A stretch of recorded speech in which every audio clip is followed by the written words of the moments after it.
All right. Okay, as we all know, the sign-up process, it is one of the most important skill that everybody needs to be a successful promoter at GDM. Right. So let's dive in. Uh, can I share my screen? Sure. Yep.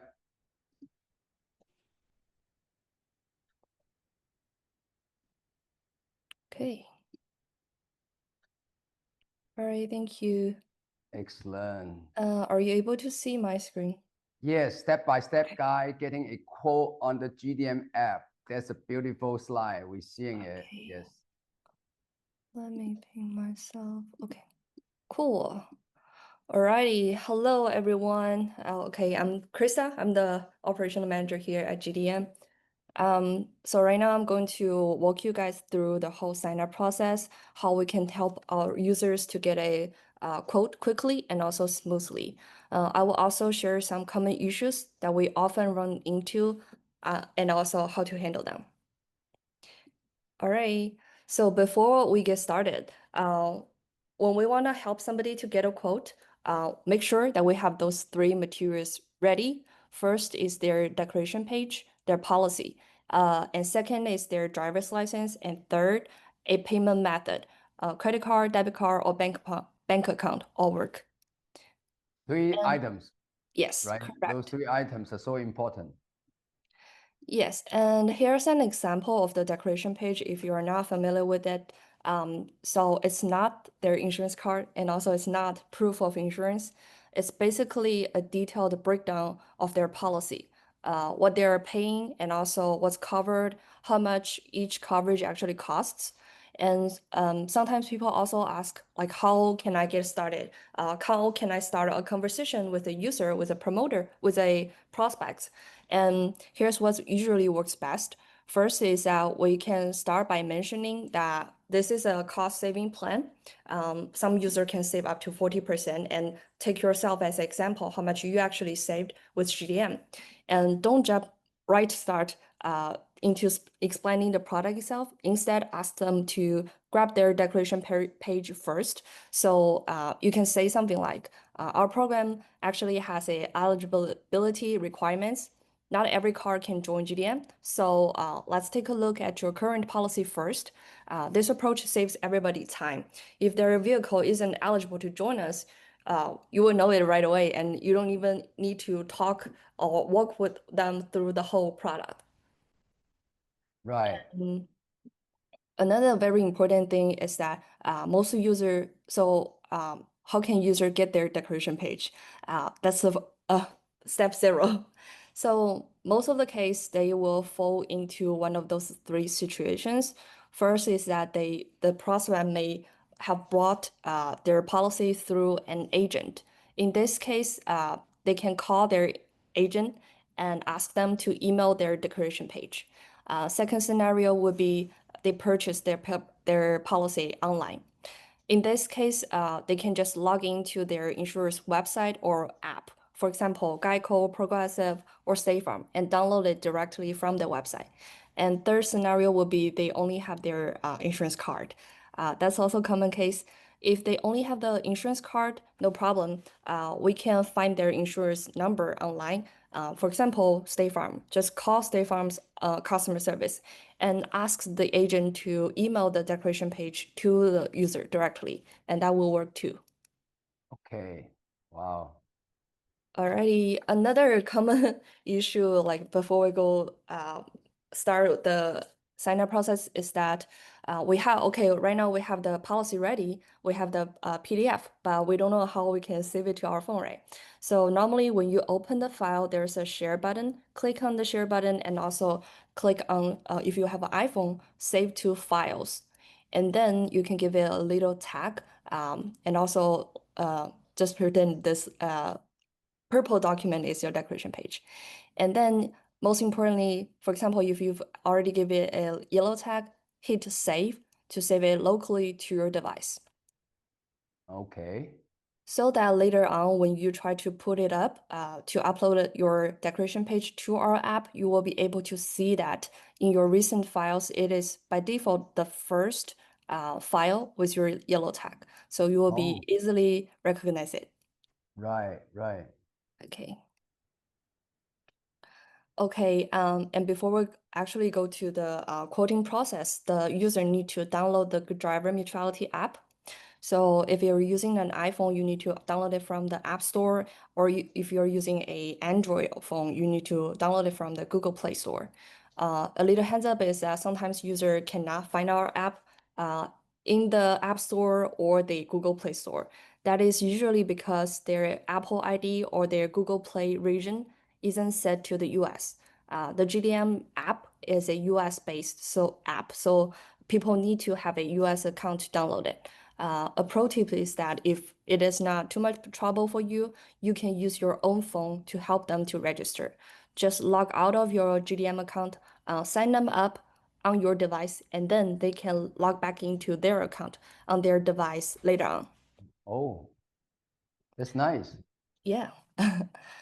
And another thing is that when you open the app, you will see there are 4 main tabs at the bottom: Service tab, Transparency, Invite, and also Spotlight.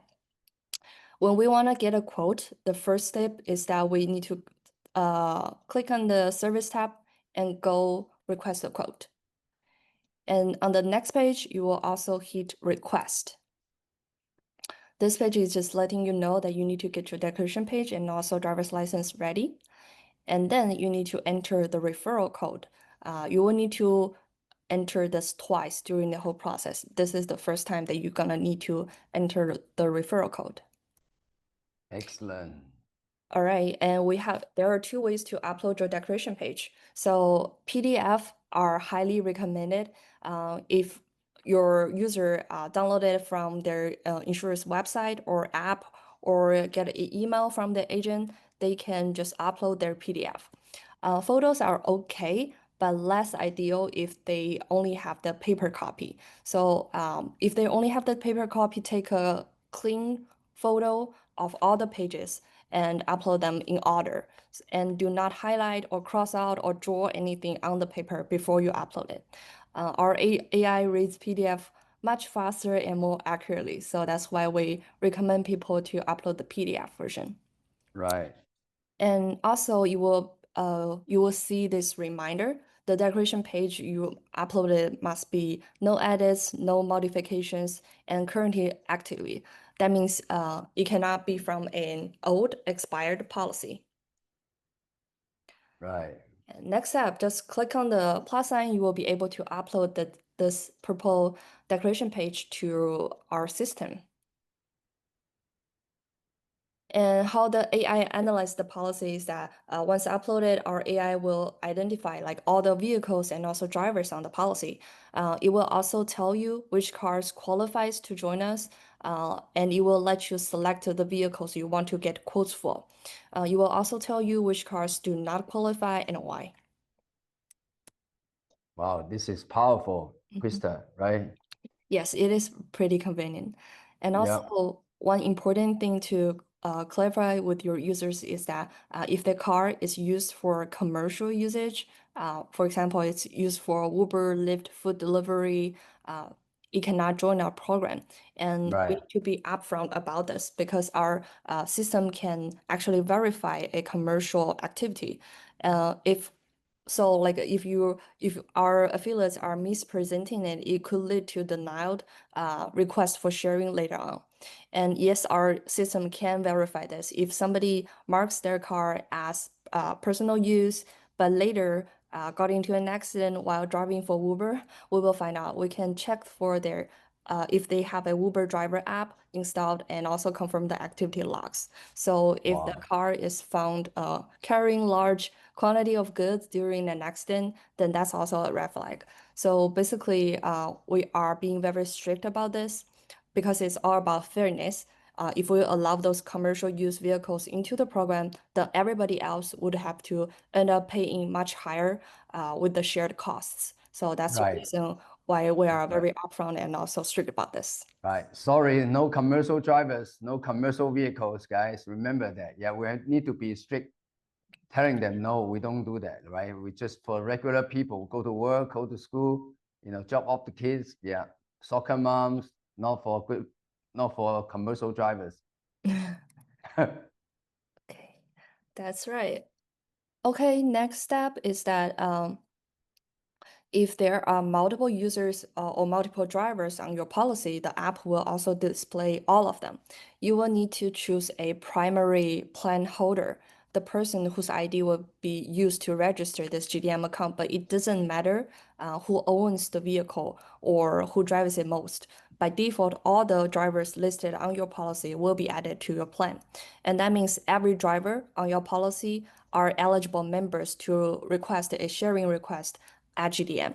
So you can Wow, choose yourself or the person you're helping to be the primary plan holder. cool. Okay, sorry about that.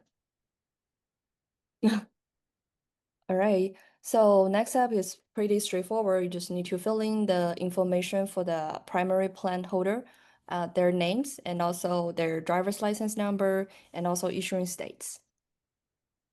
Date of birth and also gender and marital status are also required. And also accident history. So the app will ask if the driver has any accident in the past 5 years. If yes, just enter the approximate date and also estimated claim amounts. If the accident actually occurred before the current policy start date, they won't actually affect the GDM quote. So just be honest is fine. Just the accurate information will ensure a quote is accurate itself. Right. Okay, sometimes when we move on to the step, we will be able to see that there's a pending completion. If the uploaded policy is actually a liability only policy, the system may ask you to add extra info about the co-drivers. Then you just click on this edit to add each additional driver's details. For example, the names. And also at the second page, you will be able to see that it is asking for the driver's license number.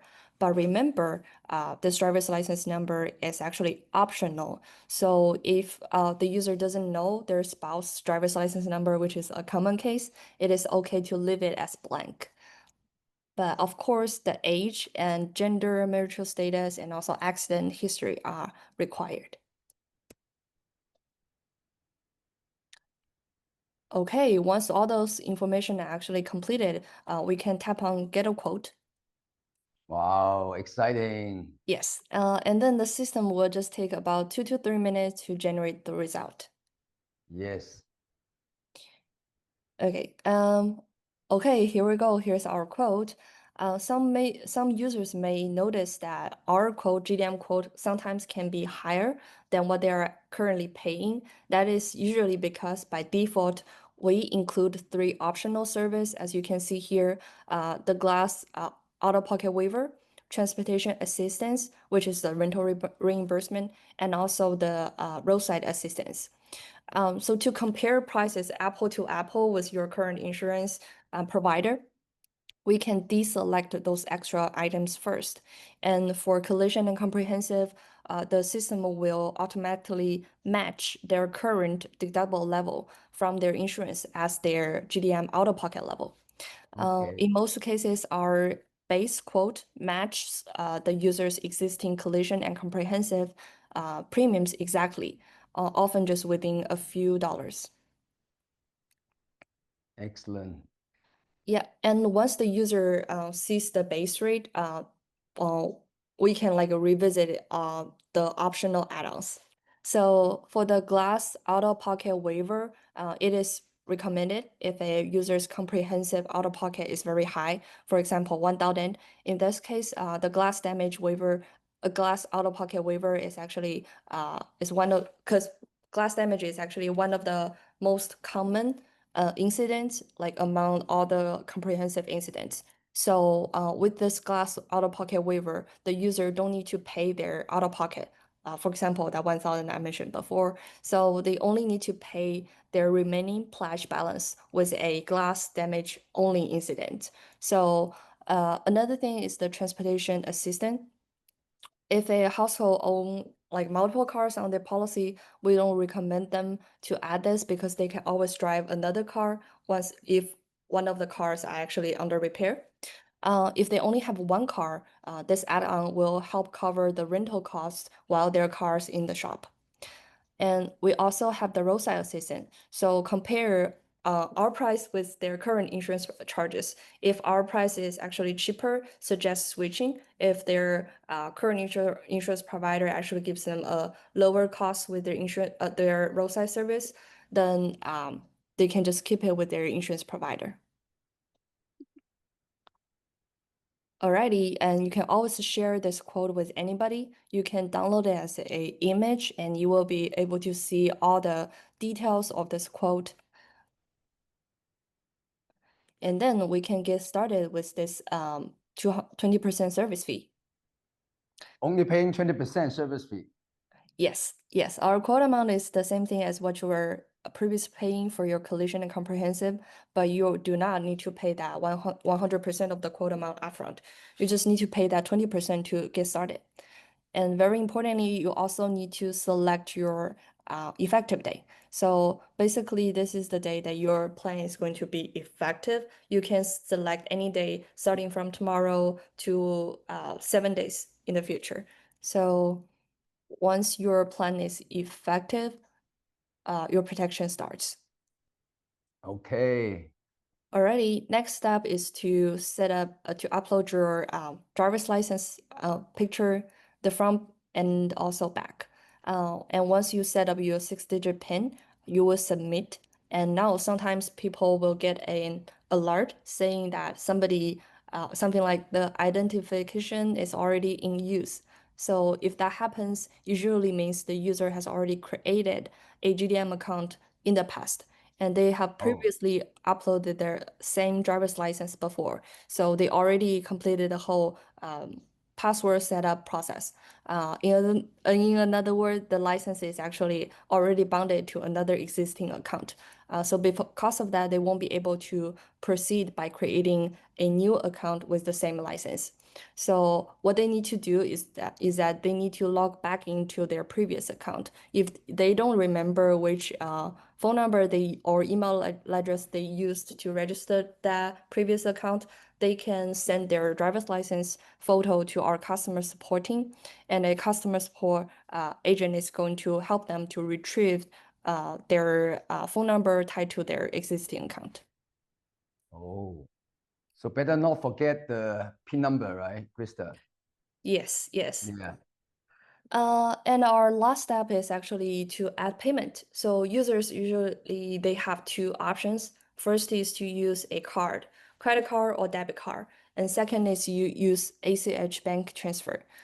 Using a card is very straightforward. Both debit or and also credit card works fine.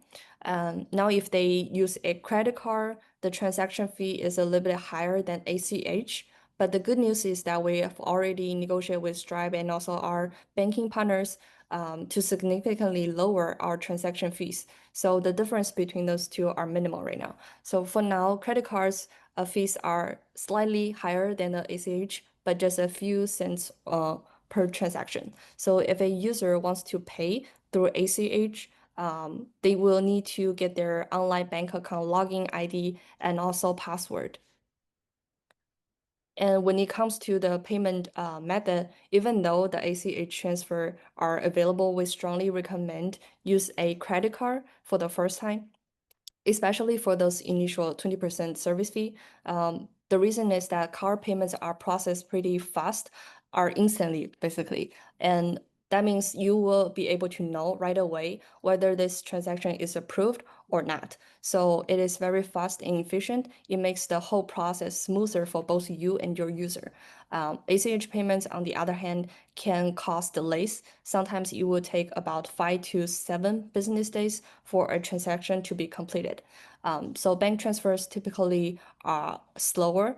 And also, if the payment fails, you will need to find it out like 7 or 5 days later. And that means you need to reach out to the user again to get a new payment method, and that could be kind of complicated. And another very important reason why we recommend to use the credit card is because of we have this referral program. So if the payment actually takes or 6 business days to clear, then the referral bonus won't be available to withdraw until the transaction is actually fully processed. So another reason why using a card upfront that's another reason why it is better to use a card upfront. Great. And of course, after the users join, they can always update their default payment method later if they want to. Here's an example. So they just need to go to the service tab and click on their current plan. And so they will be able to enter in the plan details and just select payment setting. And they will be able to add a new payment method or set another payment method as their default method for sharings. And also you can switch to, credit cards or ACH later.